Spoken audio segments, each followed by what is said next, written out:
बाग के अंदर गुज़श्ता चंद अयाम से बिलखुसूस और उमूमी तौर पे भी कुछ मसाइल ऐसे हैं कि जिन पे आपके साथ मशावरत ज़रूरी थी।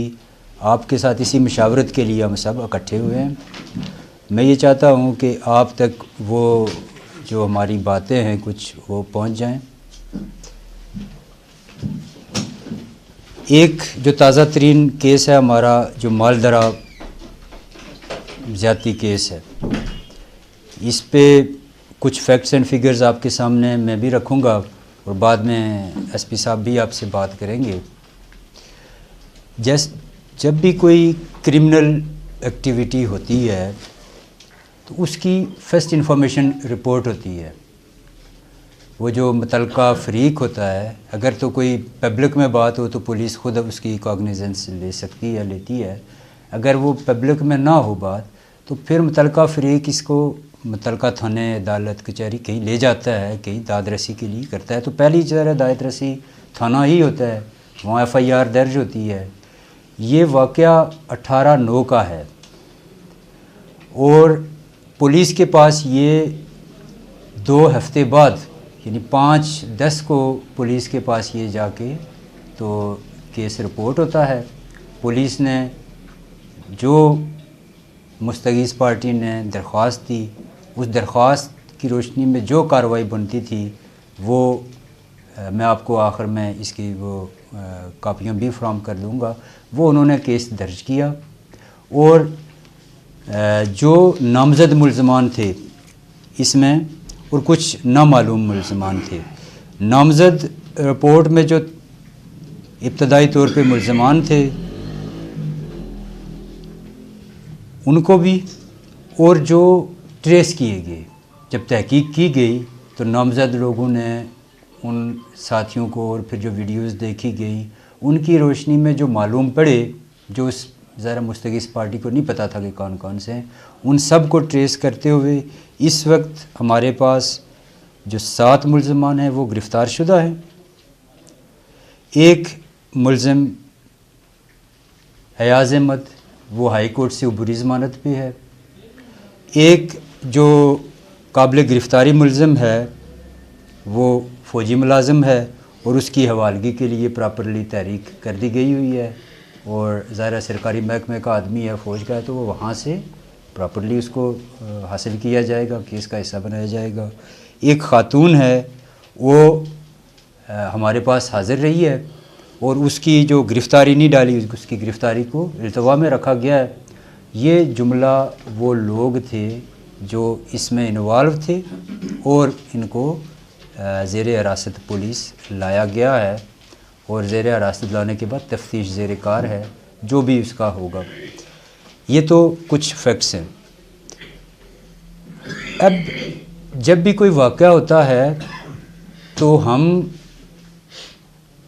बहुत सारी चीज़ें उसमें से निकालते हैं, कोशिश करते हैं कि निकलें, और फिर इसमें हमें देखना ये है कि ये वाक़यात हो क्यों रहे हैं, और हो रहे हैं तो उनका प्रॉपर डिस्पोज़ल क्यों नहीं हो रहा। जो वाक़यात हो रहे हैं इनमें हमारी ज़रूरत ये है कि हम आप उलमा इकराम, एजुकेशनिस्ट सब मिल के हर एक अपनी अपनी सतह पे अपना हिस्सा अदा करे और लोगों की एजुकेशन की जाए। ये जो बारबरियत है, ये दरिंदगी है, ये इंसानियत नहीं है। हमने मज़हब, फ़िरके, ग्रोह, ये उससे बहुत नीचे की बातें, ये दर्स देने की बात है कि इंसान को इंसानियत के दर्जे पे रखें हम। वो किसी मज़हब और किसी फ़िरका और किसी मसलक में या किसी एरिया में ये चीज़ काबिल कबूल नहीं है, चाहे कि कोई एक मुसलमान कम्युनिटी हो और उसमें ये चीज़ें हों। तो हमने एक तो ये करना है। दूसरा ये है कि जब कोई वाक़या हो जाए तो उसको छुपाना नहीं चाहिए। ये भी आप लोगों तक ये मैसेज कन्वे कराएं कि जब हम चीज़ों को छुपाते हैं, मसलन एक वाक़या 18/9 को होता है तो वो 5-10 तक किसी जगह रिपोर्ट ही नहीं होता। जब रिपोर्ट नहीं होता तो बाज़ वाक़यात ऐसे होते हैं कि 15 दिन 20 दिन बाद तो उनकी अफादियत ही नहीं रहती, या आप उसको ट्रेस कर भी लें तो ना उसका मेडिकल में कोई इस तरह का होता है, हर केस में तो नहीं, लेकिन कुछ केसेस ऐसे होते हैं कि जिसमें अगर बर वक्त मेडिकल हो जाए तो रिपोर्ट बिल्कुल डिफरेंट होती है। इसलिए लोगों को ये इन्फॉर्मेशन देने की ज़रूरत है कि जैसे ही केस हो, वो छोटा है बड़ा है, वो मजाज फोरम पे मुतल्लिका थाने को रिपोर्ट हो जाए। फिर ये है कि थाने वालों की ज़िम्मेदारी बनती है कि वो उसको उसके मेरिट्स के मुताबिक, जैसे वो बंदा रिपोर्ट करे उसके मेरिट्स के मुताबिक उसको एफआईआर दर्ज करे, उस पर कार्रवाई करे। अभी पुलिस ने प्रॉपर टाइम पे एफआईआर की, उसकी इन्वेस्टिगेशन की, जो नामज़द थे उनको गिरफ़्तार किया, जो ट्रेस हुए उस नामज़द लोगों को गिरफ़्तार करके तफ्तीश से पता चला उनको गिरफ़्तार किया, उनकी शनाख्त परेड हुई, उनके सारे काम किए गए, और आज अल्हम्दुलिल्लाह हम इस पोजीशन में हैं कि हम ये कह सकते हैं कि हमने इस केस को ट्रेस करके तो एक उस पर डाल दिया है, और इंशाअल्लाह बहुत जल्द ये अपने मंतकी अंजाम तक पहुंच जाएगा। एक तो ये केस है। इसके अलावा भी बहुत सारी चीज़ें चूँकि वक्तन फ़वक्तन होती रहती हैं, तो मसलन मनशियात के हवाले से अक्सर बातें होती रहती हैं। इस सारे अरसे में या गुज़श्ता कुछ अरसे से 13 मुकदमात दर्ज हुए हैं। उसमें चालान शुदा जो मुल्ज़मान हैं वो 29 हैं। 7 किलो और 721 ग्राम चरस बरामद हुई और 10 ग्राम हेरोइन बरामद हुई। इसके साथ साथ असला के जो 1 जनवरी 2018 से 15/10/18 तक कुल मुकदमात वो 5 हुए, और 5 जो मुल्ज़मान हैं वो चालान हो गए। 12 बोर बंदूकें 2, पिस्तौल 30 बोर 3 और 32 बोर रिवाल्वर 1, ये इन केसेस में जो बरामद हुए। इसी तरह 188 की जो कार्रवाइयाँ हुई, कुल 20 मुकदमात हुए और 36 मुल्ज़मान वो चालान हुए, और 19,600 इसमें जुर्माना हुआ। फिर जो चोरी, नकबज़नी, डकैती, सरका बिल जबर के जो मुकदमात, और जैसे आपको पता है कि गुज़श्ता दिनों यहाँ एक बड़ी डकैती हुई थी, और वो तफसीलात एसपी साहब भी आपके सामने रखेंगे। उसमें तकरीबन 7 मिलियन 70 लाख की वो डकैती थी, और पेशावर से भी आगे एरिया से जाके जो फार्मरली फाटा का एरिया है वहाँ से मुल्ज़मान को गिरफ़्तार किया गया।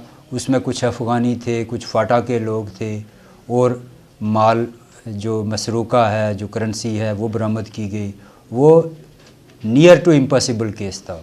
उसको भी हमारी पुलिस ने, और हमारी पुलिस के पास ज़ाहिर है उस तरह की वो सहूलियात भी दस्तयाब नहीं हैं। सारी चीज़ें ना होने के बावजूद दिन रात एक करके वो केस भी उसको वो किया और गिरफ़्तारियाँ हो गई। इसी तरह इसी अरसे में इस साल अब तक 79 जो इश्तारी हैं वो गिरफ़्तार हो चुके हैं। फिर 55 जो गाड़ियाँ हैं वो 550 ज़ेर दफ़ा 550 इस वक्त तक जो ज़ब्त की हैं।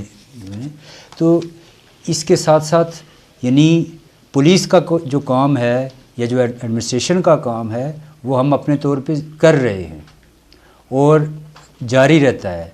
लेकिन पुलिस का एक काम तो ये होता है कि जब कोई जुर्म हो जाए तो उसके बाद उसका यानी प्रॉपर डिस्पोजल करे। कोई गिरफ़्तार करना है गिरफ़्तार करे। अब हमारा आप सब का, उलमा का, असातिज़ा का और जो लोग साहिब राय हैं उनका काम क्या है? उनका काम ये है कि हम आइंदा के जो मुतवक्को जराइम हैं उनसे कैसे बचें, लोगों की तरबियत कैसे करें, लोगों में ये मैसेज किस तरह पहुँचाएँ कि हम जो अपने माशरा है, जो लोग हैं, उनमें ये मैसेज किस तरह चला जाए कि वो वक्त के साथ साथ अब वो हालात पुराने नहीं रहे कि वाक़यात हो जाते थे, दब जाते थे। अगर हमारे इखलाक ठीक हो जाए तो वो तो बहुत अच्छी बात है। अगर वो नहीं होते तो कम से कम ये डर ज़रूर होना चाहिए कि आज के दौर में जुर्म करके तो वो छुप नहीं सकता। अगर फाटा के एरिया से नामालूम किस्म के जो मुल्ज़मान थे, जो डकैती में थे, वो गिरफ़्तार हो सकते हैं, तो कोई पाकिस्तान का हिस्सा ऐसा नहीं है कि जहाँ कोई ये कहे कि मैं जुर्म करने के बाद गायब हो जाऊँगा, मैं पकड़ा नहीं जाऊँगा। पकड़ा जाएगा और काफ़िर किरदार तक पहुँचेगा। तो यही दो चीज़ें हैं जो हमने मैसेज लोगों तक पहुँचाना है। नहीं हाउ कुछ इसके अलावा जो बातें हैं जो देखने की मेरे और आपकी मुख्तलिफ़ क्राइम के हवाले से, उसमें मंशियात हो, असला हो या मफरूर हों या चोरी की गाड़ियाँ हों या इस तरह की जो चीज़ें हैं जो माशरे में हमारे या बाग के खुसूसन अगर हम उसको लें तो वो ज़्यादा मैंने देखी हैं, आपने भी ऑब्ज़र्व की हैं। तो उस हवाले से भी हमें एक बात करनी चाहिए मुख्तलिफ़ फ़ोरम पे। जहाँ तक इस केस का ताल्लुक़ है, मालदरा वाले केस का, आप सब ने इसको हाईलाइट भी किया, आप सब ने कोऑपरेट भी किया। हाँ, वो सिविल सोसाइटी हो, ख़ास कर जो हमारे जितने भी यूनियन ऑफ जर्नलिस्ट है, यहाँ पे प्रेस क्लब है, उन्होंने अच्छा खासा इसमें रोल प्ले किया। और इसमें मुल्क के अंदर, रियासत के अंदर, पाकिस्तान के अंदर और पाकिस्तान से बाहर भी लोगों ने इसके ऊपर अपने कंसर्न शो किए। वो हम तक थ्रू सोशल मीडिया पहुँचते रहे, हमने उसको भी स्टडी किया, आप लोगों से कोऑपरेशन भी मांगा, जिसके नतीजे में जितने भी लोग इसमें इन्वॉल्व थे वो सारे अरेस्ट हुए या वो अंडर लॉ बेल की सूरत में आ गए। तो मेरे हिसाब से ये हमारे जो प्रोफेशनल पुलिस वर्क के हवाले से ये हमारा काम बनता था, हमारी ज़िम्मेदारी बनती थी, जिसमें हम अल्लाह ताला के फजल करम से कामयाब हुए हैं। और ये जो जुर्म है ये बाकी जराइम से हट के है, इसके कंसिक्वेंसेस, इसके रिप्रिकॉशंस, इसकी वजूहात या इसकी माशरे के ऊपर जो असरात हैं वो बहुत बुरे हैं और उस फैमिली के लिए बहुत बुरे हैं, उस एरिए के लिए बहुत बुरे हैं और मजमूई तौर पे ज़िला बाग के लिए उसके असरात किसी तौर पे भी अच्छे नहीं हैं। इसमें मेरी आपकी सबकी ज़िम्मेदारी बनती है कि इस केस को तो प्रोसिक्यूट हम करेंगे, इसका केस को भी आगे लेके जाएंगे, लेकिन आइंदा के लिए हमारा ये फ़र्ज़ बनता है जहाँ हम जुम्मे के खुतबात में पुराने जो हमारी तालीमात हैं उनका हम डिस्कस करते हैं, वहाँ हम इसी सोशल जो हमारी बुराइयाँ आ रही हैं माशरे में और ये आए रोज़ आ रही हैं, तो इनको भी डिस्कस किया जाए। हमारे जो ख़तीब साहिबान हैं वो खुसूसी तौर पे एहतमाम करें इसका कि खुतबात में इसको मौजू बनाएं और रेडियो, टीवी या सोशल मीडिया या इंटरनेट की मुखालफत करने के बजाय इसको मुस्बत पहलू को उजागर करें और मुस्बत इस्तेमाल को फ़रोग़ देने के लिए लोगों में ये बात कहें। और दूसरी बात ये कि अगर हम सिर्फ़ इसको मनफी पहलू को मद्देनज़र रख के बात करेंगे तो ना उलमा हज़रात, ना मैं, ना आप इस चीज़ को ख़त्म तो नहीं कर सकते, लेकिन हम उसकी दूसरी तरफ ज़रूर चले जाते हैं। तो इसमें उसके अलावा हमारे स्कूल्स हैं, कॉलेजेस हैं, उनके टीचर्स का ये फ़र्ज़ बनता है वो स्कूल्स में इसकी तरबियत करें और क्लासरूम में बाकायदा इस पे लेक्चर होना चाहिए। हमारे यूनिवर्सिटी कॉलेजेस हैं उनके अंदर ये चीज़ें होनी चाहिए। इसके अलावा अगर हम ज़्यादा उससे जाएँ तो सबसे ज़्यादा ज़िम्मेदारी पेरेंट्स की बनती है। जहाँ से बच्चे ने आगे जाना होता है तो उनकी ज़िम्मेदारी बनती है कि वो इनसे अवेयर करें इन चीज़ों से। इन चीज़ों को हर घर में मोबाइल 1, 2, 3, 4 यूज़ हो रहा है, हर घर में नेट यूज़ हो रहा है। हम अवॉइड करके कबूतर की तरह अपनी आंखें बंद तो कर सकते हैं कुछ अरसे के लिए, लेकिन जब तक हम अपने बच्चों को, अपने बहन भाइयों को, अपनी औलाद को, जो भी हमारे नियर डियर हैं, तो उनको हम इससे आगाही करें कि इसका मुस्बत पहलू कैसे आप इसको इस्तेमाल करें। जहाँ तक इसके हवाले से प्राइम मिनिस्टर साहब ने भी इस पे हमें बड़ी हदायत दी इस पे कि जी कल्प्रेट्स गिरफ़्तार होने चाहिए। आईजी साहब ने स्पेशली तौर पे, चीफ सेक्रेटरी साहब ने, और मुल्क से बाहर भी कुछ हमारे दोस्त हैं, उन्होंने भी इस पे कंसर्न शो किया और हमें कॉल करके इस पे कहा जी कि इस पे ज़रूर बात होनी चाहिए, क्योंकि इस केस को सोशल मीडिया का दौर है, विद इन सेकंड्स ये कहीं और चली जाती है। तो कोई और जो हमारे रियासत के, हमारे पाकिस्तान के जो दुश्मन अनासर हैं वो भी इसको ऐसे इस्तेमाल कर रहे हैं कि शायद मकबूजा कश्मीर की सूरत हाल के बैन या बराबर इसको ला रहे हैं कि यहाँ भी जुल्म सितम इस लेवल का होता है।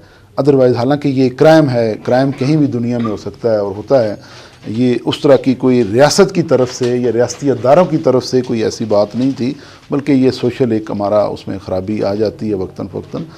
तो इस हवाले से आप मीडिया के थ्रू मैं गुजारिश करूँगा आप सब हज़रात से कि जितने भी हमारी सोसाइटी के सेक्ट्स हैं, उसमें हमारी ट्रांसपोर्ट यूनियन है, उसमें हमारी बाज़ार की यूनियन है, उसमें हमारी कोई ट्रक की यूनियन है, उसमें अपने एजुकेशन की अगर कोई यूनियन है और दीगर अदारों की जो यूनियन हैं वो अपना अपना रोल प्ले करें।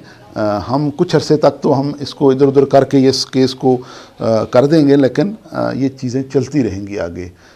वो वीडियो जो मंजर आम पे आई है वो आपने भी देखी है, किसी ने थोड़ी देखी है, किसी ने ज़्यादा देखी है। वो कोई ऐसी चीज़ नहीं है कि उसको बार बार डिस्कस किया जाए, उसके कंटेंट्स को डिस्कस किया जाए या उसको वो जो हमारा प्रोसीजर है उसमें तो हम ज़रूर उसको लाएंगे, लेकिन मीडिया के अंदर या बार बार हम इस चीज़ को, वो कोई अच्छा पहलू हमारा उजागर नहीं होता। अच्छा पहलू हम ये उजागर करेंगे कि ये हमारे बाग में एक क्राइम हुआ था, तो हमने उनके कल्प्रेट्स को अरेस्ट किया और अंडर लॉ जो मुल्क का कानून है उसके मुताबिक जो उनकी सज़ा जज़ा बनती है वो देनी चाहिए। इस पर चूँकि सिविल सोसाइटी का बहुत ज़्यादा कंसर्न है, तो उस पर हमारी जुडिशरी भी उसको उसी तरह देख रही है, वो भी लाजमी इन चीज़ों को इन पिक्चर हो जाती है। उनकी भी ज़िम्मेदारी है इस चीज़ को कि ऐसी बुराइयों को, ये आज एक जगह हैं तो कल दूसरी जगह होंगी, और इसमें छोटे बड़े की, किसी कबीलाई तसब की या किसी बरादरी पार्टी की, उससे कतई नज़र इस पे हम सब को इसके ख़िलाफ़ करनी चाहिए बात। डिटेल केस की आपको डीसी साहब ने बता दी है, दोबारा दोहराने की ज़रूरत नहीं है। इसके अलावा जो कोई किरदार इसमें सामने आएगा उसका भी तयन किया जा रहा है कि कौन किस हद तक इसमें आ रहा है। तो जो कानून ज़ाब्ते के मुताबिक किसी का रोल होगा तो वो ज़रूर उसको फेस करेगा। तो थैंक यू वेरी मच। इसके अलावा जो बाकी हमारी प्रोग्रेस है, चलें इसी मौके का फ़ायदा उठाते हुए कुछ डिटेल तो डी साहब ने बता दी। हमारी माशाल्लाह चूँकि आईजी साहब की स्पेशल इंस्ट्रक्शंस हैं और स्पेशल एक हमारे परफार्मे हैं, उसके मुताबिक हम सारा काम करते हैं। तो टोटल जो अभी तक जो हमारी क्राइम है वो बाग का 373 यानी 373 हमारे मुकदमात दर्ज हुए हैं, और जिनमें से चालान जो हो गए हैं वो 273 हैं, यानी कि 100 मुकदमात हैं जिसमें से कुछ नॉट एडमिटेड हैं यानी कि तस्लीम नहीं हुए, कुछ अंडर इन्वेस्टिगेशन है। और ये हमारी सूरत हाल है, यानी कि अभी हमें 2 महीने हमारे साल को, हमारा साल 31 दिसंबर को एंड होता है जो हमारा वर्क के हिसाब से है। तो उसमें बाकी जो चीज़ें हैं वो भी हम प्रोग्रेस कर रहे हैं। जैसे डी साहब ने बताया मफरूर इश्तिहारी 79 अच्छी खासी तादाद है, 100 कुछ थे तो उनको काफ़ी हम नीचे ले आए। ये सारी चीज़ें वक्तन फ़वक्तन हम कर रहे हैं। इसके अलावा जो चीज़ें हैं जो बाग के स्पेसिफ़िक इस हवाले से हैं उनको भी हम देख रहे हैं। तजावज़ात हैं, चोरी की गाड़ियों के हवाले से हैं, 55 गाड़ियाँ जो 550 में ज़ब्त की हैं।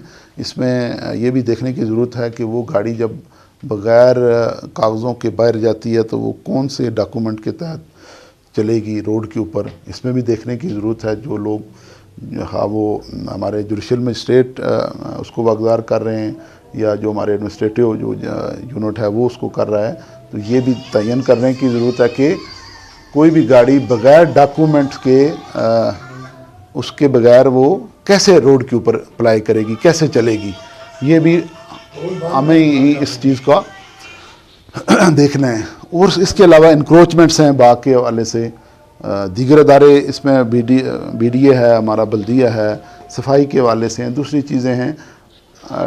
सदर साहब से बात होती रहती है, हमें कंपेन करनी चाहिए, कभी सफाई के हवाले से शुरू कर देनी चाहिए, कभी ये सोशल मीडिया इनके हवाले से हमें कोई वॉक अरेंज करनी चाहिए, छोटी छोटी एक्टिविटी, ताकि पता चले कि बाग के लोग भी बाशऊर हैं और ये चीज़ें समझते हैं कि ये जो दुनिया भर में ये वॉक्स होती हैं या सेमिनार होते हैं या कुछ इस तरह की सिटिंग या गैदरिंग होती है, तो हमें भी ये वक्तन फ़वक्तन ज़रूर करनी चाहिए। हमारे पास कम्युनिटी हॉल है फंक्शन करने के लिए, बाकी हम वॉक कर सकते हैं। तो ये खासकर प्रेस के तावन से जब हम करेंगे, इस चीज़ का उजागर करेंगे। लास्ट टाइम स्प्रिंग फेस्टिवल हुआ, आप सब ने देखा, आप सबका कोऑपरेशन था, कितनी उसकी एक अच्छी एक पिक्चर पेंट हुई बाग की।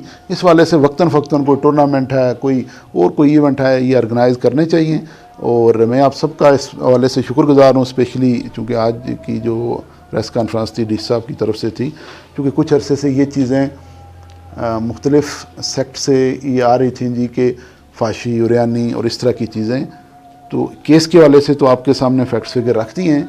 अब सबकी ज़िम्मेदारी बनती है कि ये फाशी और यानी कोई महकमा माल नहीं फैला रहा, कोई पुलिस नहीं फैला रही, कोई बल्दिया नहीं फैला रही, ये माशरे के अंदर मुख्तलिफ लोग हैं वही फैला रहे हैं। तो हम सबको मजमूई तौर पे इसमें रोल प्ले करना चाहिए, कोई मजहबी वाले से हो या कोई NGO में है या कोई स्कूल में है, कॉलेज में है, जैसे मैंने पहले बताया। तो सबको हम अपना अपना रोल प्ले करेंगे, नहीं तो मुस्तकबिल में कम व बेश इस तरह के वाक़यात आपके सामने आते रहेंगे। फिर सबको शर्मिंदगी होती है और सब एक दूसरे से आंखें मिला के कोई भी बात नहीं कर सकता, क्योंकि मालदरा में हो या किसी और जगह हो, वो हमारे ही शहर के अंदर है, हमारे ही डिस्ट्रिक्ट के अंदर है, वो हमारे ही ऊपर उसका नाम आएगा।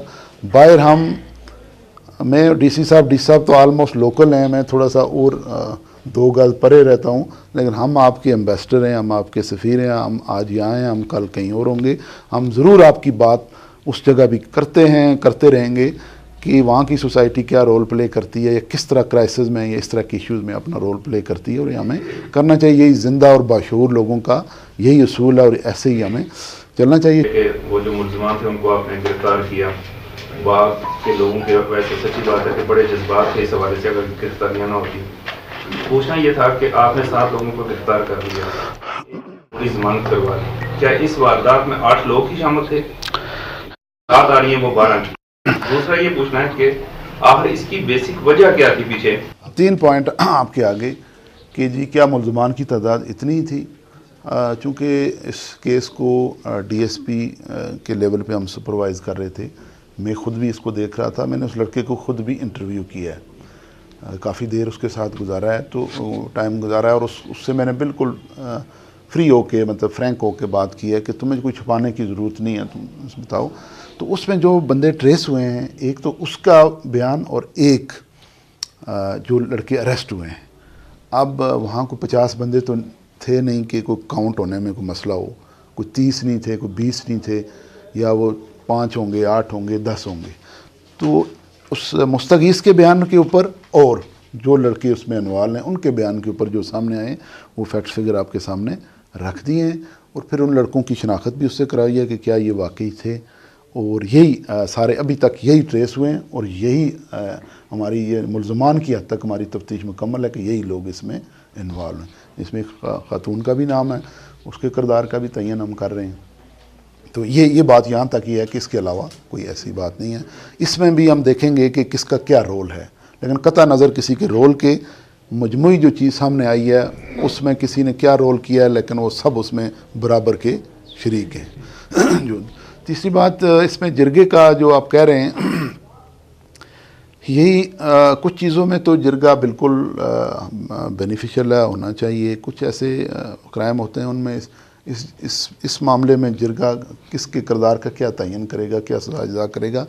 जो बात कहने की है, सवाल का जो आपने उसमें यह है कि जो इस बात को छुपाया गया, 20 दिन के बाद हमारे पास रिपोर्ट हुआ, कुछ लोगों ने उस चीज़ को देखा, बज़ाहिर तो उनसे ये चीज़ छुपाई गई, उस वक्त कुछ और मसला सामने रख के कुछ चीज़ें की गई। लेकिन इसमें मेरा जो जवाब है कि उसमें जितने लोग भी इन्वॉल्व हैं उनके किरदार का तयन हम कर रहे हैं कि किसने किस हद तक इसमें इस जुर्म को छुपाने में अपना किरदार अदा किया, और जिनका किरदार सामने आएगा तो वो भी जो हमारे कानून के मुतल्लिका जो भी उसमें आते हैं तो वो ज़रूर उसमें आएंगे। इसमें मैं एक ऐड कर देता हूँ जिरगे के हवाले से। वो ये है कि जो जिरगे के ज़िम्मेदार हैं उनसे मैंने खुद इस पर बात की है। उन्होंने ये वजाहत दी है कि ये 2 अलग अलग इश्यूज़ हैं। एक जो इस लड़के की बीवी है और एक ये बाद वाला वाक़या है। उनका कहना ये है कि इन दो चीज़ों को मिक्स किया जा रहा है। वो लड़की जिरगे के जो ज़िम्मेदार हैं उनके पास आई और उसने कहा जी कि मैं इस लड़के से तलाक लेना चाहती हूँ। ये उनका बयान मैं आपको बता रहा हूँ, मैं इस लड़के से तलाक लेना चाहती हूँ, ये वजूहात हैं। उन्होंने उसे कहा कि जी अगर तुम खुद तलाक लेना चाहती हो तो तुम्हें हक महर नहीं मिलेगा, तुम्हें ये मुफाद नहीं मिलेंगे, ये भी सोच लो और जल्दबाजी ना करो। तुम 2 महीने 3 महीने और सोचो, अगर 3 महीने में आप लोगों का वापसी हो जाता है तो ठीक है, ना हुआ तो 2-3 महीने बाद भी ये ऑप्शन आपके पास मौजूद है, आप ये दोबारा भी ले सकती हैं। इसलिए आप 2-3 महीने सब्र करें, सोच विचार करें और उसके बाद फिर करें। ये तो हो गया उसका पहला हिस्सा। दूसरे हिस्से के बारे में उन्होंने कहा जी कि जैसे ही हमारी इल्म में इस बात आई कि कोई इस तरह का वाक़या हुआ है तो उन्होंने कहा जी कि हमने स्टेट है उनको कहा कि ये बात हमारे साथ आप डिस्कस ना करें, ये पुलिस का मामला है, ये आप जाने, ये पुलिस जाने। इसलिए उनका कहना ये है कि जिरगा जिस तरह जिरगा नहीं था ये, बल्कि एक लड़की हमारे पास आके पेश हुई कि ये मामला है मेरे साथ, मुझे तलाक लेके दें, और हमने उस हवाले से फिर बैठ के बात की और तलाक भी लेके देने की कोई रिकमेंडेशन नहीं की, ये रिकमेंड किया गया कि तुम 3 महीने और सोचो। अब अगर हमारी उसमें कोई और करता है और जो दूसरा हिस्सा है वीडियो वाला, तो उसमें उन्होंने कहा जी कि ये तो हमने स्टेट अवे निगलेक्ट कर दिया, छोड़ दिया कि ये हमारे मुतालिक बात नहीं है, ये पुलिस का केस है, तो इसको आप जो है और पुलिस जो है पुलिस के पास जाना चाहिए। ये उनसे ताम इसमें यह है कि पुलिस अपने तौर पे तहकीक कर रही है। लेकिन सर इसमें उस खातून ने मुझे पूछने जो बच्चा जो वजह बताई तलाक की क्यों लेना चाहती है, ये नहीं उस जिरगे को डिस्कस। ये चीज़ें चूँकि तहकीक तलब है, तहकीक तलब हैं, तो ये ज़रा पुलिस इसी पे तहकीक करेगी कि उस लड़की ने तलाक की क्या वजूहत बताई। ज़रा ये चीज़ें तहकीक होंगी, फिर पता चलेगा, फिर वो केस का हिस्सा बन जाएंगी। जैसे सर मेरा सवाल आपसे ये अभी काफ़ी दिन हो गए, 2 सवाल है मेरे। पहला सवाल, जैसे आपने कहा कि ये बात बिल्कुल दुरुस्त है कि वाक़या 18 सितंबर को होता है, वो आगे 5-7 अक्टूबर को रिपोर्ट हो रहा है, और वो भी शायद नहीं होता था, रिपोर्ट नहीं होता था, कुछ हमारे पास लोग आए, कुछ बाकी लोग उनको लेके आगे वो रिपोर्ट हो गया पुलिस को। ये जो 15-20 दिन गुजरे हैं, ये 15-20 दिन इसलिए गुजरे हैं कि जिरगा हुआ जिसकी वजह से चीज़ें डिले हुई। एक तो आप क्या समझते हैं कि ये बात दुरुस्त है कि नहीं, जिसकी वजह से ये चीज़ें डिले हुई हैं।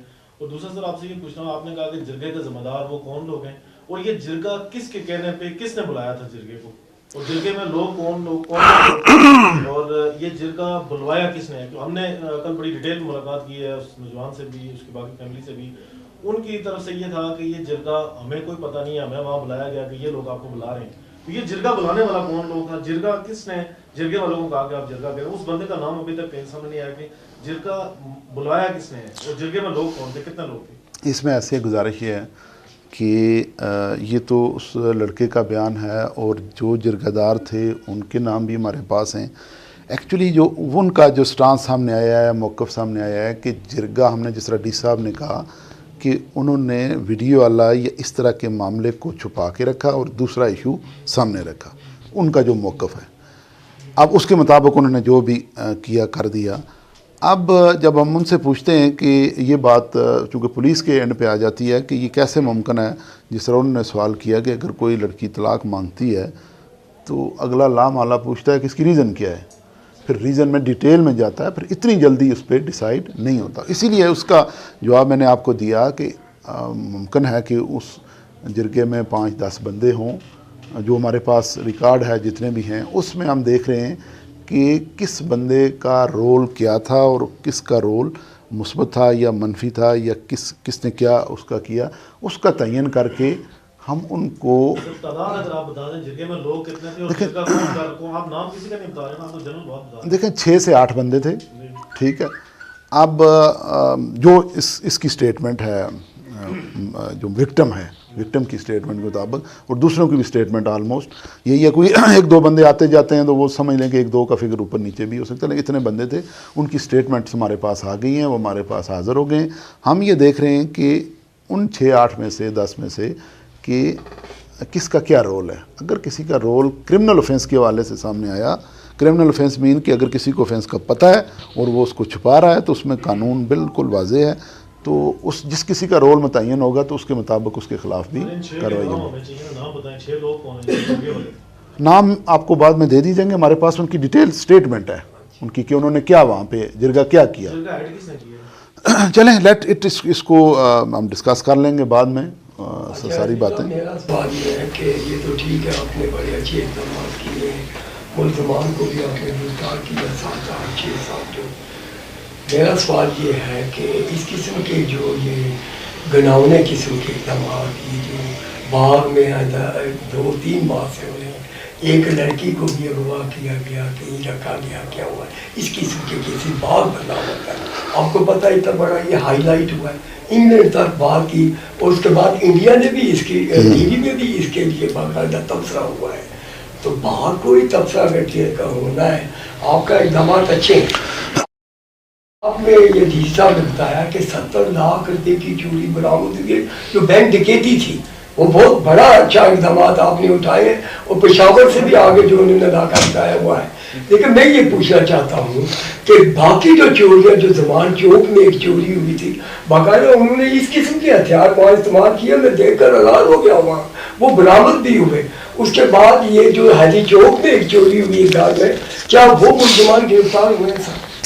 देखें, एक तो ये है कि फोकस पुलिस का मेजर, जिस तरह एक बैंक वाली आपने जिक्र की, एक नमानपुरा वाली आ गई, एक और चोरी यहाँ पे बाज़ार में हुई, आप वो उनको भी देखें कि जो चोर बाज़ार वाले अरेस्ट हुए 1,30,000 उनसे बरामद हुआ CCTV फुटेज की मदद से। लड़के अरेस्ट हो गए।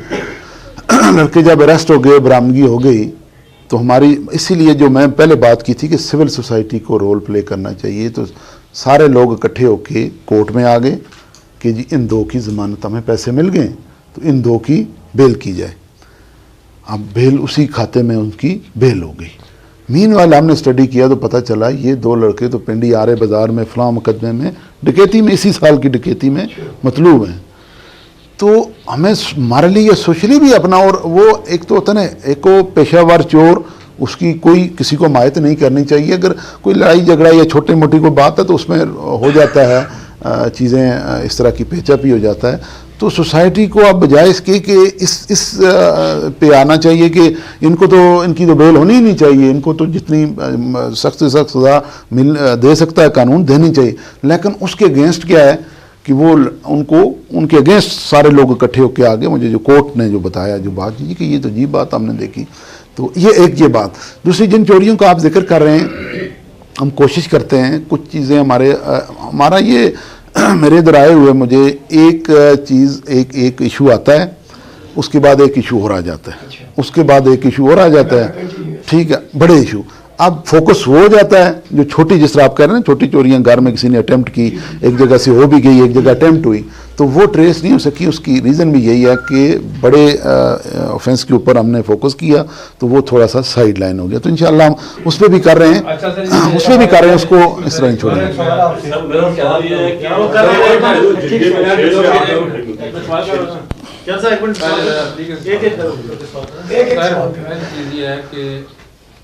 ये जो जिरगा है, इसकी इस रियासत के अंदर कानूनी हैसियत क्या है?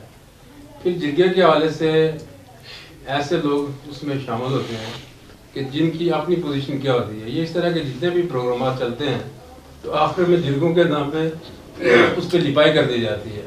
तो इसके हवाले से रियासत की जो डायरेक्शन क्या है कि क्या ये जिरगे होने चाहिए?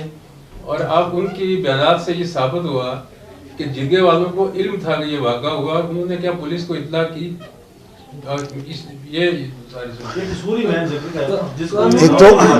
एक तो देखें, एक पहला आपका सवाल का आगे ऐसा कि क्या इसकी कानून में कोई हैसियत है, तो कानून में इसकी कोई हैसियत नहीं है। हमारा CRPC उस पर PPC वेरी मच क्लियर है, एक बात।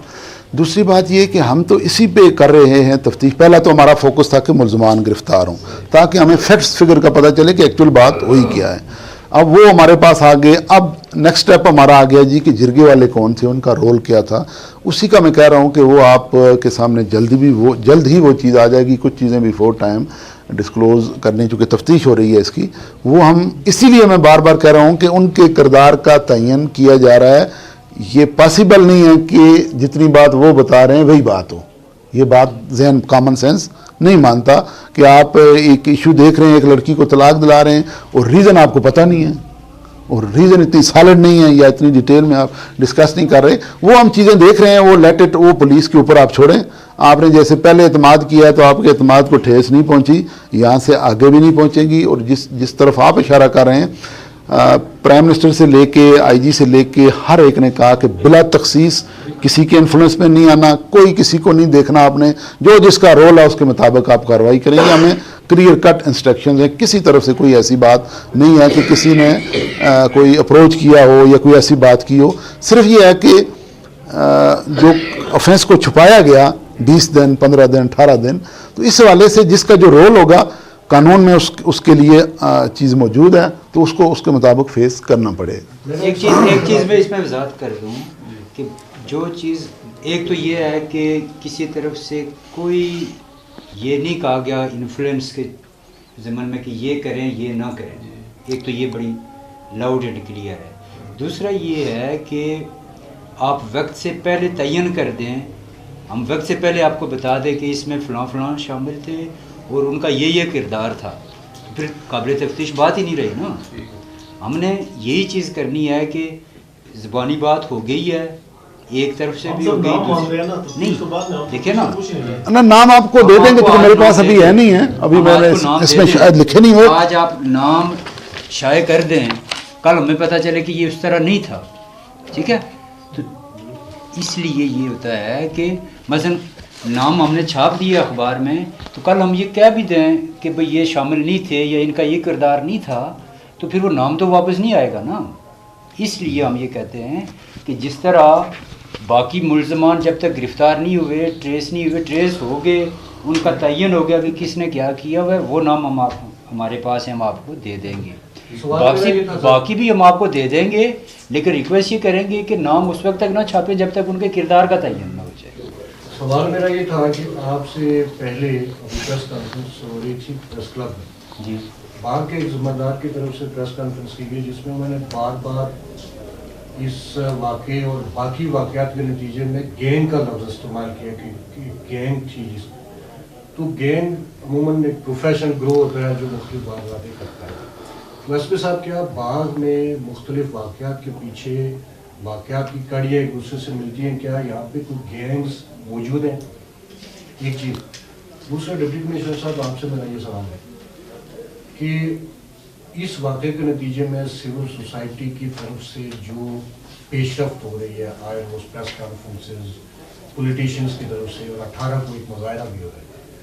अब प्राइम मिनिस्टर साहब भी क्लियर हैं, आईजी साहब की भी आपके इंस्ट्रक्शन हैं, तो जो पॉलिटिकल लोगों की तरफ से इस तरह के मुजाहरे या प्रेस कॉन्फ्रेंसेस, इससे इस केस पे क्या असर पड़ा? इस पे मैं आपको वजाहत कर दूं। पहली बात ये है, जैसे एसपी साहब ने ऑक्युपाइड कश्मीर में होता है, ठीक है, मसलन एक पॉलिटिशियन मुजाहरा करेगा, किसके खिलाफ करेगा, किसके खिलाफ कर रहे हैं? क्या ये काम पुलिस कर रही है, एडमिनिस्ट्रेशन कर रही है, फौज कर रही है? एक इंडिविजुअल या चंद इंडिविजुअल्स के ख़िलाफ़ कर रहे हैं, और इस तरह के वाक़यात ज़ाहिर है हर जगह हो रहे हैं। अब जब तक हम केस को समझे ना, हर एक आदमी जब अपना मुजाहरा करेगा, अपनी चीज़ें करेगा, तो उसको तोड़ मरोड़ के तो हमारे दुश्मन जो लोग हैं, जो इंडिया है, वो इसको हमारे ख़िलाफ़ करेंगे और ये साबित करने की कोशिश करेंगे कि इंसानी हुकूक़ की बड़ी खिलाफ वर्जियाँ हो रही हैं। अब इंसानी हुकूक़ की खिलाफ वर्जियाँ कहाँ होती हैं और क्या उनकी डेफिनेशन क्या है? हमारा प्रॉब्लम यह है कि हम डेफिनेशंस नहीं समझते। अगले सवाल में भी मैं यही कहूँगा, डेफिनेशंस इंसानी हुकूक़ की खिलाफ वर्जी कहाँ होती है? जहाँ स्टेट के कोई ऑर्गन्स एज ऑर्गन करें। अगर स्टेट के ऑर्गन का कोई एक इंडिविजुअल, मतलब मैं अगर कोई ज़ाती हैसियत में कर रहा हूँ, इसमें मतलब वो स्टेट इन्वॉल्व नहीं है, मेरी ज़ात इन्वॉल्व है। कोई इदारा कर रहा हो तो फिर समझा ये जाता है कि ये इदारे की पॉलिसी है तो स्टेट की पॉलिसी है, तो वो स्टेट की तरफ से होता है। फिर जैसे आपने लफ्ज़ इस्तेमाल किया गैंग, तो गैंग की अपनी एक डेफिनेशन है। जो इस डेफिनेशन को नहीं समझता, तो को 5-10 आदमी मिलकर कोई एक काम कर रहे हों और उसको हम गैंग का नाम दे दें, तो ये गैंग नहीं है। गैंग की अपनी एक डेफिनेशन है, और पाकिस्तान में बहुत सारे गैंग काम कर रहे थे, पकड़े गए, ये हुआ। तो इसलिए ये है कि हम अल्फाज के चुनाव में गलती करते हैं। जो अल्फाज के चुनाव में गलती की वजह से ये होता है कि हम एक बुराई ख़त्म करने की कोशिश में हम 5 और पैदा कर रहे हैं, जो हमारे लिए प्रॉब्लम का बात है। आपको बिठाने का, इकट्ठे करने का मकसद ये है कि ऐसा ना हो कि एक बुराई के बेखनी में हम 5 और पैदा कर रहे हों और लोगों को शह दे रहे हों कि ये चीज़ें हो रही हैं और फिर बैनुल-अक़वामी सतह पे भी हम अपने मुल्क का नाम। अच्छा डी साहब, एक मिनट, आज जो एक प्रेस कॉन्फ्रेंस जिसका यहाँ हवाला भी दिया गया उसमें ये यहाँ तक अब लोग कह रहे हैं कि यहाँ अगर चीज़ों में काम नहीं होगा, लोगों के खिलाफ कार्रवाई नहीं होगी तो अब नौजवान हथियार उठा के खुद आ जाएंगे प्रैक्टिकल। तो क्या आप ये समझते हैं कि अब हमारा माशरा इस तरह से इस ताक तक पहुँच चुका है कि अब लोग खुद कहीं किसी के साथ वाक़या होता है वो खुद आ जाएगा सामने? देखें ना, कानून भी इसमें बड़ा क्लियर है और आपको बिठाने का मकसद भी यही है कि स्टेट ने इख्तियार किसको दिया हुआ है। ईमान का जो तकाज़े हैं वो क्या हैं। आप बुराई देखते हैं तो सबसे पहला ये है कि आप उसके ख़िलाफ़ दिल में कहें कि जी ये गलत हो रहा है, दिल माने आपका। दूसरा ये है कि आप ज़बान से करें। ज़बान के लिए किस किस को है? हर एक को है। आपको है ज़बान से, उलमाए किराम को है, असातिज़ा को है और जनरल पब्लिक को है। जनरल पब्लिक ज़बान से आके तो मुतल्लिका इदारे को बताए, जनरल पब्लिक ज़बान से मुतल्लिका इदारों को बताए और हाथ से करने का काम, हाथ से करने का काम पब्लिक का नहीं है। हाथ से करने के लिए मैं बैठा हूँ, एसपी साहब बैठे हैं, हमारे इदारे बैठे हैं, फ़ौज बैठी है। अगर कोई इंडिविजुअल ये इस हदीस का मफ़हूम लेता है कि हाथ से उसको इजाज़त दी गई है तो किसी रियासत में हाथ से, चाहे वो इस्लामी रियासत है या गैर इस्लामी रियासत है, हाथ से बुराई की बेखनी का इख्तियार किसी इंडिविजुअल को, किसी माशरे ने, किसी मज़हब ने, किसी सोसाइटी ने नहीं दिया है। अगर कोई ये समझता है कि इस तरह वो किसी कानून, एक तो ये गैर कानूनी बात है, इस तरह कहना गैर कानूनी है और गैर अखलाकी है और गैर इस्लामी है, इस्लाम के उसूलों के ख़िलाफ़ है। हाथ से रोकने का, ज़बरदस्ती करने का इख्तियार पुलिस के पास है, एडमिनिस्ट्रेशन के पास है, हमारे जो रियासती इदारे हैं जिनको आइन और कानून ने ये इख्तियार दिया उनके पास, किसी इंडिविजुअल के। सर मेरा सवाल ये है कि चलिए इधर से, गिलानी साहब को पूछना। अच्छा चलो गिलानी साहब। मेरा सवाल ये है सर कि कहा जा रहा है कि आम तसर ये है कि ये जो गिरफ्तारियां हुई, ये जो दफात लगाई गई, ये इतनी कमज़ोर हैं कि कल शायद ये सारे बरी जिम्मा हो जाएंगे। अच्छा सवाल आप, मैं आपको एक दूसरा इसके साथ साथ सर कि जिस वारदात वाक़े से पूरे अमेज हमारा जो है एक स्टेट का अमेज खराब हुआ, APC भी यहाँ पे उलमाए किराम, साफ़ी, ताजर, तमाम मकतबे फ़िक्र के लोगों ने वहाँ पे शिरकत की और एक वारदात वहाँ पे मूव हुई कि इसको दहशतगर्दी का एक्ट लगा कर इन मुल्ज़मान को जो है वहाँ पे ट्रायल किया जाए। क्या आइंदा मुस्तकबिल में एक तो दफात के हवाले से क्लियर करें, एसपी साहब हैं आप हैं कि कमज़ोर दफात लगाएगी, दूसरा क्या इसको आप दहशतगर्दी एक्ट के ज़ुमरे में मैं बताता हूँ। दो चीज़ें आपने की हैं, एक तो APC है और दूसरा ये, जब कोई वाक़या होता है तो अगर तो वो पुलिस की मौजूदगी में जनरल पब्लिक में होता है तो पुलिस उसको खुद दखलंदाजी करती है, खुद मुस्तगीस बनती है, स्टेट मुस्तगीस होती है, तो जो मुनासिब समझती है वो दफात लगा लेती है और वो लग जाती है, ठीक है। दूसरा वाक़या ये है कि जो खुद बंदा जाके FIR कराता है तो वो लिखता है, वो बयान देता है, वो तहरीरन देता है कि मेरे साथ ये वाक़या हुआ। उन वाक़यात की रोशनी में फिर दफात का तयन होता है। दूसरी बात ये है, ठीक है। और ये नहीं होता कि APC हो गई तो दहशतगर्दी की दफात लग जाएंगी, तो जिस केस में APC नहीं होगी उसमें दहशतगर्दी की दफात नहीं लगेगी। अगर कोई APC हुई थी तो उसकी ज़रूरत क्या थी? उसकी ज़रूरत क्या थी? अगर कोई ये समझता है, मुस्तगीस पार्टी ये समझती है ना, देखें ना, इसमें मुस्तगीस पार्टी है, वो थाने में गई है, उसने दरख्वास्त दी है, उसकी दरख्वास्त की रोशनी में लगी हैं जो दफात। अगर मुस्तगीस पार्टी ये समझती है कि ये दफात नहीं, इसमें ज़्यादा बनना चाहिए था, वो उसको चाराजोई कर सकती थी, एप्लीकेशन दे दे, ज़बानी बात कर लेती कि भाई ये नहीं, इसमें ये होना चाहिए था। हमारी पूरी एक टीम बैठी होती है चीज़ का तयन करती है कि अच्छा जी ये नहीं, ये हो सकता है, तो उसमें लिए तो किसी एहतजाज से तो नहीं दफात लगती या निकलती। वो आपकी कंटेंट्स होते हैं कि जो आप लिखवाते हैं कि ये हुआ है, उस वाक़े में जो भी बनता है वो हो जाती है। इसमें तो मेरा नहीं ख्याल कि इसमें ऐसे है ना, जब थोड़ी सी छोटा सा सवाल है। इनका ज़रा क्लियर कर देना। अगर आप FIR देखें ना तो उसमें जो दफ़ात लगी हुई हैं वो लिमिटेड सी हैं, वो सही कह रहे हैं कि 387 ठीक है। अब ये है कि ड्यूरिंग इन्वेस्टिगेशन जो जो चीज़ बढ़ती गई, साथ साथ दफ़ात में भी इजाफा होता गया, ठीक है। मसलन उन्होंने अगर उसको हॉस्टेज किया, उसका अलग हो गया, मोबाइल उसके खींचे 20 EHA लग गया, वो सारे साथ साथ इजाफा हो चुका है। वो आपको बज़ाहिर उस FIR में तो लगे हुए 3-4 सेक्शन नज़र आती हैं, लेकिन आगे जब हमारी तफ्तीश चली पता चला इसके मोबाइल भी ले गए, इसके पैसे भी ले गए, तो जो जो सेक्शन बनती थी वो इजाफा साथ साथ हो गया। जहाँ तक वो APC का या दहशतगर्दी वाला है, तो ये चूँकि लीगल मामला है तो इसको हम उस तरह देख के अगर कहीं इसको कोई चीज़ हमारी लीगल ब्रांच ने रिकमेंड की तो वो भी हो जाएगा, लेकिन सरे दस्त इस तरह की कोई चीज़ सामने नहीं आई। सर माजी में नई इलाकों में इस तरह के जिलों के पैसों से बहुत सारी साजिश पैदा हुई थी, उस पर डिप्टी कमिश्नर साहब के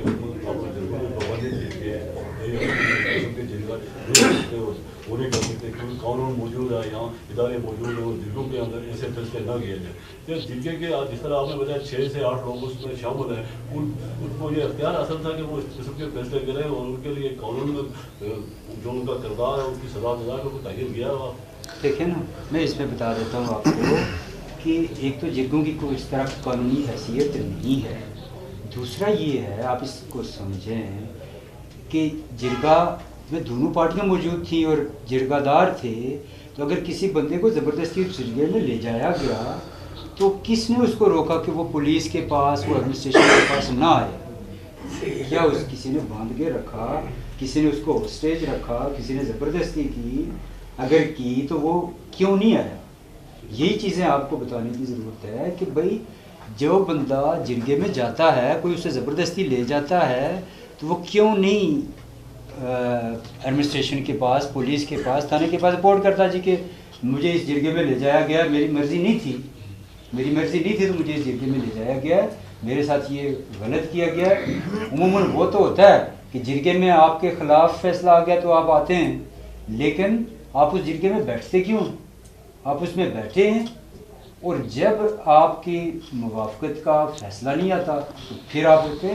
तो इसमें भी हम यही सारी चीज़ें ट्रेस करने की कोशिश कर रहे हैं कि जिरगा भी हो गया, वाक़या भी हुआ, 2 हफ्ते 2.5 हफ्ते तक बात कहीं नहीं हुई। ये तो अल्लाह भला करे इस सोशल मीडिया का कि कहीं वीडियो लीक आउट हुई तो फिर चीज़ें निकलती गई, तो निकलते बात हम पहुँची, वरना तो अगर ये खबरें बाहर ना आती तो जिरगा भी लीगल हो गया था। अच्छा सर, इसमें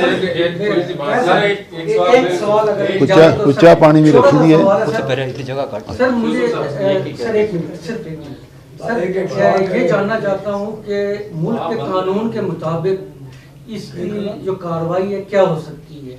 एक तो ये सवाल है। दूसरा मैं ये पूछना चाहता हूँ कि साइबर क्राइम की दफात लगने की भी उम्मीद है? एक तो ये है कि अब तक 29 टेलीग्राफ एक्ट तो लगा हुआ है, ठीक है। जैसे SP साहब ने बताया कि जो चीज़ें ट्रेस होती हैं, ये तो उन्होंने तो बंदे भी नहीं बताए थे ना, तो वक्त के साथ साथ ट्रेस होते गए, हर एक का किरदार होता गया, कड़ी से कड़ी मिलती गई, चीज़ें वजात होती रही है, और जो होती है तो फिर ज़िम्मनियात में उनका इजादगी कमी ज़्यादती ये हो रही है उस तफ्तीश की बुनियाद पे, नंबर 1। तो दूसरा ये है कि जो आपका सवाल का पहला हिस्सा है वो तो इस तरह का आप जवाब पूछ रहे हैं कि इनको सज़ा क्या मिलेगी, तो वो तो चूँकि कोर्ट का मामला है, एडमिनिस्ट्रेशन और पुलिस के पास जो इख्तियार है वो ये है कि इसको चालान करे और इसको तफ्तीश करके प्रॉपरली और फिर इसको प्रोसिक्यूट भी करे। अच्छा सर, इसमें एक थोड़ी सी मेरा एक सवाल है, काफी देर से करने नहीं दे रहे। नहीं आप करें। सवाल ये है कि मालदारा केस हुआ, उसमें काफी सारी दरिंदगी मतलब जो वीडियोस में हमने देखी है उसमें मतलब सामने नजर आती है। अब जो मुल्ज़मान आपकी गिरफ्त में हैं, क्या उनका मेडिकल चेकअप कराया गया? क्या उसमें कोई साइको है? किस तरह का मसला है जिन्होंने इस तरह का काम किया? नहीं, इसमें ऐसे है, साइको कोई नहीं है, नॉर्मल लोग हैं। इसमें जो हम मेडिकल कराया उस विक्टिम का, चूँकि एक बात थी कि उसको शायद सोडोमाइज़ किया गया है वहाँ पे, लेकिन चूँकि अरसा इतना गुजर चुका था कि मेडिकल में उसका रिज़ल्ट, उसकी कोई अफादियत उस तरह नहीं थी, एक बात। दूसरा जो बात आप पूछ रहे हैं कि इसमें कि दरिंदगी के हवाले से, दूसरा आपका पूरी बात क्या पूछी आपने दूसरी? हाँ साइको फेल किया है तो ये ना पेशेंट होते हैं ना, वो मैंने पहले आपको बता दिया कि इस तरह के वो नॉर्मल हैं, और वो ना तो एक जगह के हैं, ना वो एक कबीले के हैं, ना वो कोई आपस में सारे एक दोस्त हैं, वो भी बात नहीं है। कोई किस जगह का रहने वाला है, कोई किस जगह, किसी न किसी ताल्लुक वास्ते से उन्होंने इकट्ठे होकर ये बात की। एक बात ये है कि ये छोटी छोटी बुराइयां होती हैं, जब पुलिस स्ट्रांग रोल नहीं देती तो मसाइल बढ़ते हैं।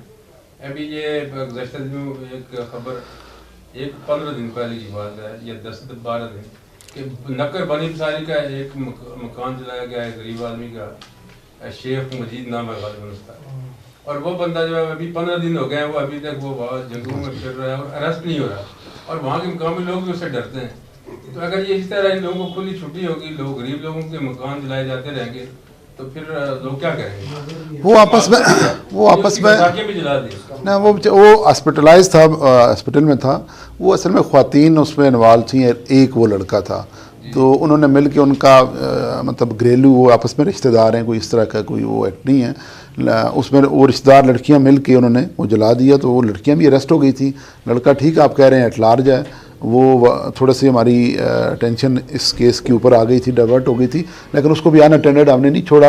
वो जैसे तैसे हमारे कोई तरीका बनता है तो हम उसको ज़रूर गिरफ़्तार करेंगे, क्योंकि उसमें अच्छा खासा नुकसान उस घर के सामान का भी, घर का हुआ। बस मेरा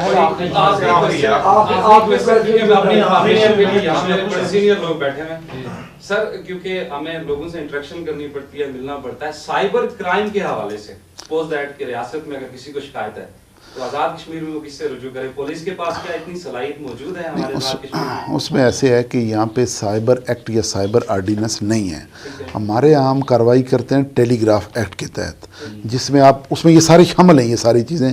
किसी को आप अनकोथ या डिज़ायर्ड किस्म का टेक्स्ट करते हैं, मैसेज जो SMS है, उस पर भी पर्चा होता है। कॉल करते हैं, उस पर भी पर्चा होता है। और जो आप सोशल मीडिया के ऊपर कोई पेज अपना लगाते हैं वाल के ऊपर किसी के ख़िलाफ़ कोई इस तरह की, उस पर भी इसी टेलीग्राफ एक्ट के तहत पर्चा होता है हमारा। चूँकि हमने अडाप्ट नहीं किया हुआ, पाकिस्तान में जब अडाप्ट होगा तो उसके तहत कार्रवाई शुरू हो जाएगी। और एक चीज़ आपने पूछी है ना, तो ये जो हमारा बैंक डकैती वाले ट्रेस हुए हैं, तो वो यही मदद थी जिसको आप पूछना चाह रहे हैं कि सलाहियतों की बात, तो वो सलाहियत थी तभी ये टेलीफोन कॉल और ये वो। लेकिन सर इसमें एक आम कंसर्न जो एक पब्लिक है, जो नौजवान है, वो मतलब इस चीज़ से उनको आगाही कैसी दी जाए? सोशल मीडिया का एक तो इस्तेमाल चले, वो आपने एड्रेस कर दिया कि आप अपने स्कूलों में वालिदैन अपने तरीके से अपने बच्चों को बता सकते हैं, लेकिन एक पब्लिक के, एक आम शहरी को अवेयरनेस कौन देगा? आपके सोशल मीडिया पे अगर खुदा ना खास्ता किसी की गिराने की इज्जत इस तरह तार की जाती है, तो वो रियासत में क्या करेगा? वो मुतलका देखे ना, किसी का घर में झगड़ा भी होता है, उसी एतबार से देख लें कि आज हमारे रियासत देखे ना, किसी का घर में झगड़ा होता है, वो भी थाने में आता है, एडमिनिस्ट्रेशन के पास आता है या पुलिस के पास आता है। तो यही फोरम है जहाँ वो आता है, तो यहाँ से उसको राय मिलती है कि अच्छा जी तुम्हारा ये काम कैसे होगा, ठीक है। और कुछ ना करे, ना समझ आए तो कम से कम वो किसी इदारे के पास आए, एडमिनिस्ट्रेशन या पुलिस के पास आए, तो फिर ये तय करके बता देंगे कि इसका हम कोर्स ऑफ एक्शन क्या करेंगे। अच्छा सर, आखिरी सवाल ये है, APC में भी सबने यही मुतालबा किया है कि गर्ल्स हॉस्टल्स हैं, पता नहीं है कौन लोग हैं, कौन चला रहे हैं, उनकी रजिस्ट्रेशन कोई नहीं है, गैर रियासती लोगों की रजिस्ट्रेशन के लिए क्या इकदाम हैं। फिर ये जो स्कूल हैं, इनके जो सरबराह हैं उनको बुला के उनको बताया जाए कि स्कूल छुट्टी के दौरान जो बाहर इदारों के अंदर आवारा गर्दी होती है और इस तरह के लोग जाते हैं, लोग बच्चियों को तंग करते हैं, तो उसके हवाले से ये हम आपको बता देता हूँ। एक तो ये कि AC साहब को मैंने जिम्मेदारी दी है, AC साहिबान तीनों को, कि मुतलका SHO और वो हॉस्टल्स को भी चेक करें। उन्होंने किए भी हैं, मीटिंग्स भी हो गई हैं, और फिर हम हर एक स्कूल में AC साहिबान जा रहे हैं, वो 2-3 काम और भी कर रहे हैं, साथ ये काम भी कर रहे हैं कि जाके चेक करें टोटल आपके स्टूडेंट कितने हैं, टीचर कितने हैं, हाजिर कितने हैं, गैर हाजिर कितने हैं, और इनका प्रोसीजर क्या है, आना जाना, कोई इश्यूज़ क्या हैं, आपने कैसे करना है। यानी ये है कि हमारे 3-4 काम उसी में निकल पा रहे हैं। तो ये गुज़श्ता 2-3 दिनों से हमारे ये काम स्टार्ट है। साहब मेरा एक मुतालबा है सर हमारा हम सब साथियों की तरफ से एक मुतालबा है कि कम से कम बाग शहर के अंदर सर आपने काफ़ी इंतजाम किए हैं कि ट्रैफिक का सर जो है ये मोटरसाइकिलों की इतनी बहुतात है, हर दुकान के आगे 3-3, 4-4 मोटरसाइकिल खड़े होते हैं और टकरे भी बोल मुझे भी एक दिन एक ने टक्कर मारी, क्या करें, ये तो बड़ा मसला है सर। मोटरसाइकिल ट्रैफिक का आज एक मिनट आज देखें जी, एक मैं आ रहा था एनडीएस के पास, आपके वो जो ट्रैफिक का जो बंदा था उसने बाकायदा एक आदमी को रोका, एक गाड़ी उसने गलत पार्क की हुई थी, उसने उसको रोका। अब मैं वहाँ खड़ा हूँ तो वो उतर कर वो गाड़ी वाला आया, कहने लगा वो देखो वो गाड़ी वो उधर खड़ी है, ये है वो है, आप लोग पैसे देते हैं। अब मैं तो नहीं बोल सकता था, वो उनकी गुफ्तगू हो रही थी, तो वो कहता है कि आप मुझे तंग कर रहे ये कर रहे।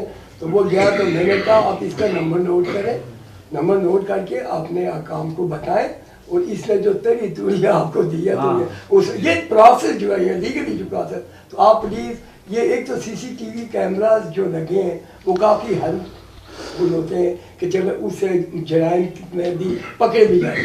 दूसरा ट्रैफिक का जो निज़ाम है साहब ये बहुत ही मुश्किल हो गया बाग शहर में, ख़वातीन बच्चे। आप बाज़ार की बात कर रहे हैं। हाँ, पहली बात तो एक बात जहन में रखें प्रोए साहब कि ये बाज़ार जो है ना वो कोई हाईवे नहीं है, ये वन चीज़ ये है कमर्शियल एरिया। कमर्शियल एरिया में आप जहाँ भी जाएं, पिंडी सदर में जाएं, आपको बड़ी मुश्किल से रोड क्रॉस करते हैं। कितनी चौड़ी रोड है, कितना उन्होंने अरेंजमेंट किया हुआ है, कितनी ट्रैफिक लगाई हुई है। एक बात, अब ये है कमर्शियल एरिया, आप बाग की सारी गाड़ियाँ इकट्ठी करें ना, बाग की सारी गाड़ियाँ इकट्ठी करें ना मोटरसाइकिल, और अपना एरिया निकालने तो एरिया से 4 गुना ज्यादा आपकी गाड़ियों का रकबा होगा। बहरहाल ये आ जाता है इम्प्लीमेंटेशन एंड पे, इम्प्लीमेंट यानी कि उस पे एग्जीक्यूशन पे। डी साहब छोटे